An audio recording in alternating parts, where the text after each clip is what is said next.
Hello there. My name is Anna Lundberg and I'm the founder of One Step Outside, author of Leaving the Corporate 9 to 5 and host of the Reimagining Success podcast.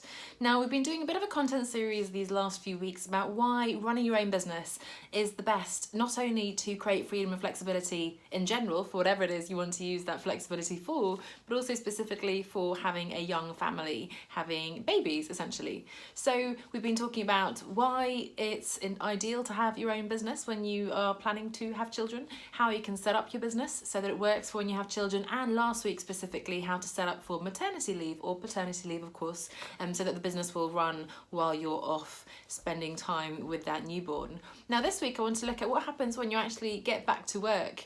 So you're not going back to the office to a full-time job, but you're actually beginning probably quite gradually to get back into your business. Of course that can happen very early on. I know some people who got, I don't want to say bored, but felt the pull to get back into the business just a few weeks after the birth of the baby, and other people wait for years. So really it's completely up to you. But I thought I'd share 5 thoughts on some aspects that I think are applicable to you whenever and however you begin to get back to work.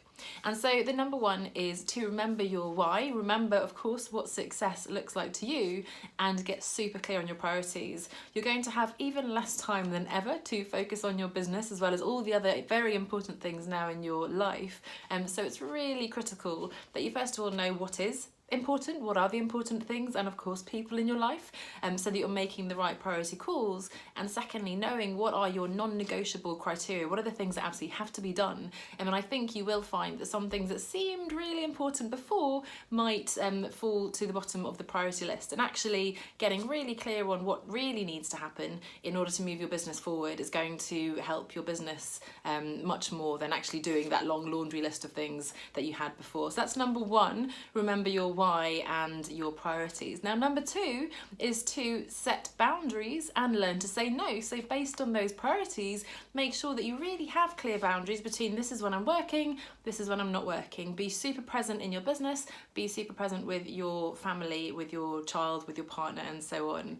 And that is incredibly important too, that you of course really live up to those boundaries. So you need to learn to say no to potential clients, leads, maybe to your partner, maybe to friends and family as well. So learning to say no to create space for those really important yeses is going to be incredibly critical, again, to getting the right things done and to enjoying that time still with your family. Now number 3, and I talk about this a lot of course, is to prioritise self-care and well-being, whatever that looks like for you. It's physical, mental, emotional, spiritual well-being and health.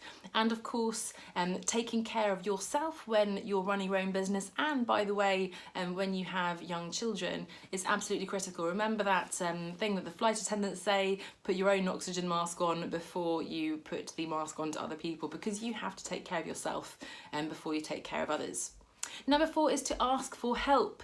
It is not a sign of weakness to ask for support. In fact, really it's a sign of strength to recognise that you need help, and that help might be help in the household. Maybe it's getting an older child to do some chores, maybe it's talking about the division of labour with your partner at home, getting friends and family to help out, or perhaps paying to get professional help, whether that's a childminder or a nanny, a cleaner, or perhaps a business coach to help you focus on those priorities so that you're really making the most of the time you are focusing on your business.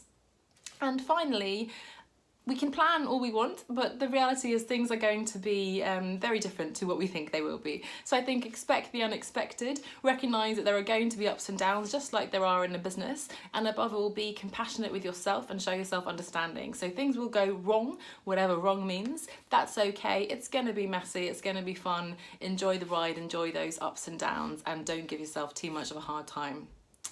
So you might want to watch the video again to get those 5 tips again. I'd love to hear from you if you have set up a business with young children. How have you coped with that? What are your tips to share perhaps? And of course, if you're planning to do so, then I'd love to hear from you if you'd like support on setting up your business in the right way, and maybe getting back to, perhaps you have been working on the business again after having children. You want to get back to a really good balance, that key word that we're always striving for that's not so easy to get. So if you'd like support with that, and if you'd like support in terms of identifying identifying those really clear business priorities, then get in touch. Either send me a private message or you can book a call at onestepoutside.com/free consultation. That's onestepoutside.com/free consultation. Now, next week we're continuing on this theme, and we'll be looking at the amazing things that we can learn from having a baby that can actually apply to business. So I think we can become better business people, better business owners, entrepreneurs, with what we have learned from having that baby, a young family, and so on. So I'd love to see you next week.